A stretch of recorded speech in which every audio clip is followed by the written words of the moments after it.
Hello అండి, నేను doctor Sriranjani, gynaecologist and fertility expert, practising in Sanath Nagar, Balaji health care. గర్భిణీలు తీసుకోవాల్సిన జాగ్రత్తలు అంటే మొదటి 3 నెలలు అనుకోండి, లేదా last 3 months precautions to be taken in pregnancy.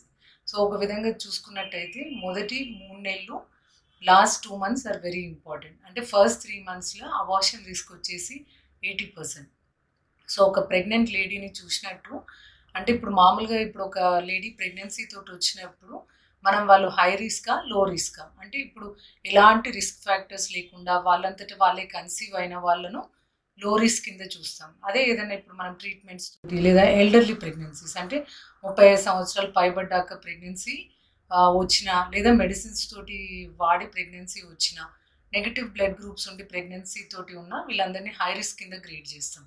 Regular అంటే ఒక లో రిస్క్ ప్రెగ్నెంట్ ఉమెన్ ఒక బేసిక్గా ఒక మొత్తం త్రూ అవుట్ ద ప్రెగ్నెన్సీలో ఒక 4 సార్లు చెకప్ చేసుకుంటే సరిపోతుంది. అదే హై రిస్క్ వాళ్ళకు మా ఫస్ట్ 7 months దాకా నెల రెగ్యులర్గా చెకప్ చేయించుకోవాలి. 7వ నెల నుండి మళ్ళీ 9వ నెల పడే వరకు వన్స్ ఇన్ 2 weeks చెకప్ చేయించుకోవాలి. అదే 9 నెలలు పడ్డ తర్వాత వారం లేదా వన్స్ ఇన్ 10 days. అదే బీపీ లేదా షుగర్ ఏమన్నా కండిషన్స్ అట్లా ఉన్నప్పుడు మోర్ ఫ్రీక్వెంట్, అంటే 3 రోజులకు ఒకసారి చూడడం జరుగుతుంది. సో ఈ రెగ్యులర్ చెకప్స్తో పాటు ఇప్పుడు ఆహారం విషయంలో చూసుకున్నట్టయితే ఒక గర్భిణి తినకూడనిది ఏమన్నా ఉంటుందా అంటే నథింగ్. ఫస్ట్ ఫ్యూ మంత్స్ అంటే 3 నెలల్లో అరుగుదల, అంటే వాళ్ళకు డైజెషన్ ప్రాబ్లమ్స్, ఈ ప్రెగ్నెన్సీలో హార్మోన్స్ అంటే ప్రొజెస్ట్రాన్ తోటి ఈ మలబద్ధకము, ఈ డైజెస్టివ్ డిస్టర్బెన్సెస్ ఎక్కువగా ఉంటుంది కాబట్టి అల్కగా ఉండే ఆహారం, అంటే ఈజీలీ డైజెస్టెడ్ ఆ లిక్విడ్ ఫుడ్ లాంటివి ఎక్కువ తినాలి. అదే వేపుళ్ళు, పచ్చళ్ళు, అంటే క్రేవింగ్స్ ఉంటాయి, స్వీట్స్ తినాలనిపించడం, పచ్చడి తినాలనిపించడం, అలా తినబుద్ధి అవుతుంది కదా అని తినకూడదు. మళ్ళీ తిన్న రోజు బాగానే ఉంటారు, మళ్ళీ వాళ్ళే ఎక్సెసివ్ వామిటింగ్స్, అంటే తిన్న తర్వాత అరగకుండా విపరీతమైన వాంతులు, కడుపు ఉబ్బరం, స్టమక్ పెయిన్ తోటి వస్తారు. సో అలా కాకుండా రెగ్యులర్గా కూడా ఇడ్లీ, ఉప్మా, అంటే అల్కగా, అంటే ఈవెన్ కిచిడి అల్కగా ఉండేటట్టు రసం అన్నము, కూరగాయలు కూడా కుక్కర్లలో వండుకొని ఇట్లా డీప్ ఫ్రైస్ కాకుండా కర్రీ మాదిరిగా తీసుకోవాలి. ఫస్ట్ 3 monthsలో ఈ వామిటింగ్స్ కొద్దిగా తగ్గిన తర్వాత పోషకాలు ఉన్న ఆహారం, అంటే గుడ్లు, పాలు. ఫస్ట్ 3 months ఈ వామిటింగ్స్ తోటి చాలామందికి మిల్క్ అవాయిడ్ చేయమని చెప్తాము. మిల్క్ తోటి ఎక్సెసివ్ వామిటింగ్స్, ఈ అసిడిటీ పెరుగుతుంది. సో వాళ్ళు తీసుకోగలిగి బాగుంటే పర్వాలేదు, బట్ అంటే వాంతులు అవుతూ ఇంకా మిల్క్ తీసుకుంటే ఎక్సెసివ్ వాంతులు ఉన్నాయి అంటే అవాయిడ్ చేయండి అని చెప్తాం. 3 నెలల తర్వాత మళ్ళీ పోషకాలు ఎక్కువ ఉన్న ఆహారం, మళ్ళీ కార్బ్స్ తక్కువ తీసుకోవాలి, అంటే అన్నం ఎంత తింటే కర్రీ అంత తీసుకోవాలి. అండ్ దాని మందం సలాడ్, అంటే ఫైబర్ ఎక్కువ తీసుకోవాలి, బికాజ్ వీటికి కాన్స్టిపేషన్ ప్రాబ్లం ఉంటుంది కాబట్టి curry, rice and salad compulsory. Salad and curd, 1 cup curd calcium rich ఉంటుంది కాబట్టి పెరుగు తీసుకోవాల్సి ఉంటుంది. అదే కొంతమంది పెరుగు, పాల పదార్థాలు తీసుకొని వాళ్ళల్లో ఈ సప్లిమెంట్స్ ఉంటాయి, అంటే లాక్టోబాసిలై, యాకుల్ట్ లాంటి, లేదా లాక్టోబాసిలైస్ సప్లిమెంట్స్ లాంటివి పెట్టడం జరుగుతుంది. 7th month నుండి మనకు బేబీ వెయిట్ అనేది పెరుగుతుంది.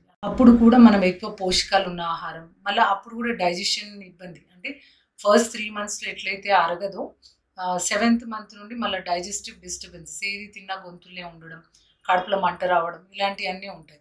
సో డెఫినెట్లీ బ్రేక్ఫాస్ట్ హెల్తీగా తినాలి, అంటే ఫ్రూట్స్, లైక్ టిఫిన్స్ ఏది తిన్నా పర్వాలేదు. లంచ్ మళ్ళీ మామూలుగా మనం rice, curries and compulsory salad. Night వచ్చేటప్పటికి అల్కగా, అంటే ఉప్మా, ఇడ్లీ, అంటే ఈజీలీ డైజెస్ట్ అయ్యి పడుకున్నప్పుడు వాళ్ళ గొంతులకు రాకుండా, అంటే తొందరగా అరిగిపోయే ఆహారం చూసుకొని తీసుకోవాలి. అండ్ ఒక గర్భిణి చూసుకున్నట్టయితే మామూలుగా రెగ్యులర్గా వింటర్లో ఒక 10 నుండి 12 గ్లాసులు నీళ్లు తాగితే సమ్మర్ వచ్చేటప్పటికి 14 to 16 glasses water. Height, weight, అంటే ఒక BMI బట్టి ఇంత నీళ్ళు అనేది తీసుకోవాల్సి ఉంటుంది. కామన్గా అడుగుతారు ట్రావెల్ చేయవచ్చా మేడం అని.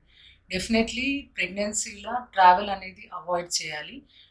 వర్కింగ్ ఉమెన్ సిటీ వరకు ట్రావెల్ చేసిన జాగ్రత్తలు, అంటే ట్రావెల్ మోడ్స్ అవన్నీ చూసుకోవాలి. ఇప్పుడు వర్కింగ్ వాళ్ళు కంపల్సరీ ఓకే. మళ్ళీ హై రిస్క్, ఇప్పుడు IVF కేసెస్ అట్లాంటివి అయితే first 3 months definitely travel avoid చేయమని చెప్తాము. రెగ్యులర్ ప్రెగ్నెన్సీ వాళ్ళు జాగ్రత్తలు తీసుకొని ట్రావెల్ చేయవచ్చు. బయటకి వెళ్ళాల్సినట్టు అవసరం అంటే ఎమర్జెన్సీస్ ఉంటే మీ డాక్టర్ని సంప్రదిస్తే ప్రెగ్నెన్సీ సపోర్ట్ అంటే ప్రొజెస్ట్రాన్ ఇంజెక్షన్స్ కానీ ట్యాబ్లెట్స్ కానీ పెట్టి మీరు ట్రావెల్ టైంలో ఇబ్బంది లేకుండా వెళ్ళేటట్టు చూస్తారు. అండ్ సాధ్యమైనంత వరకు ట్రైన్ ప్రిఫర్ చేయాలి.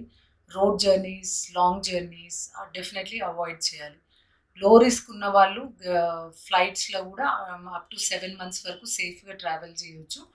బట్ డెఫినెట్లీ మొదటి 3 నెలలు, లాస్ట్ 2 months సాధ్యమైనంత వరకు ట్రావెల్ అవాయిడ్ చేయాలి. బట్టల గురించి చూసుకున్నట్టయితే వెరీ కంఫర్టబుల్ క్లోతింగ్ అంటే సాధ్యమైనంత వరకు లూజ్ లైట్ కలర్డ్ క్లోత్స్ అలాంటివి వేసుకోవాలి. అంటే పేషెంట్ మళ్ళీ టైట్ ఫిట్టింగ్ క్లోత్స్, లెగ్గింగ్స్ అట్లాంటివి అంటే ఎక్కువ ప్రెగ్నెన్సీలో చూసుకున్నట్టయితే వాళ్ళకి ఎక్సెసివ్ స్వెట్టింగ్ ఉంటుంది. సో స్వెట్టింగ్ తోటి మళ్ళీ ఫంగల్ ఇన్ఫెక్షన్స్, స్కిన్ ఇన్ఫెక్షన్స్ ఎక్కువ కాబట్టి light and free flowing clothes లాంటివి వేసుకోవాలి. లేదా మెటర్నల్ అవుట్ఫిట్స్ దొరుకుతున్నాయి కదా, అలాంటివి ప్రిఫర్ చేయాలి. అండ్ నెక్స్ట్ రెగ్యులర్గా మమ్మల్ని అడుగుతారు ఎలా పడుకోవాలి అన్నది. సో ప్రెగ్నెన్సీ గర్భిణీలో ఎలా అయినా పడుకోవచ్చు. ఫస్ట్ 3 months అయితే ఈవెన్ స్ట్రైట్గా పడుకున్నా పర్వాలేదు. బట్ 3 నెలల తర్వాత either left or right side పడుకోవాలి. నెలలు దగ్గర పడే కొద్దీ ఆ తల కిందికి దిగి నార్మల్ అవ్వడానికి ఆ పొజిషన్ సెట్ అవుతుంది కాబట్టి ఎక్కువ వరకు లెఫ్ట్ లాటరల్ పొజిషన్ చెప్తాము. బట్ అట్లనే ఎక్కువ లెఫ్టే పడుకోమని కాదు, they can sleep right side కంటే ఎక్కువ లెఫ్ట్ సైడ్ చూసుకొని పడుకోవాలి. ఇంకా స్టిల్ మీకు ఏమైనా డౌట్స్ ఉన్నా, ఇంకేమైనా క్వశ్చన్స్ ఉన్నా మీరు కమెంట్స్లో అడగండి, మేము రిప్లై చేస్తాము. Thank you.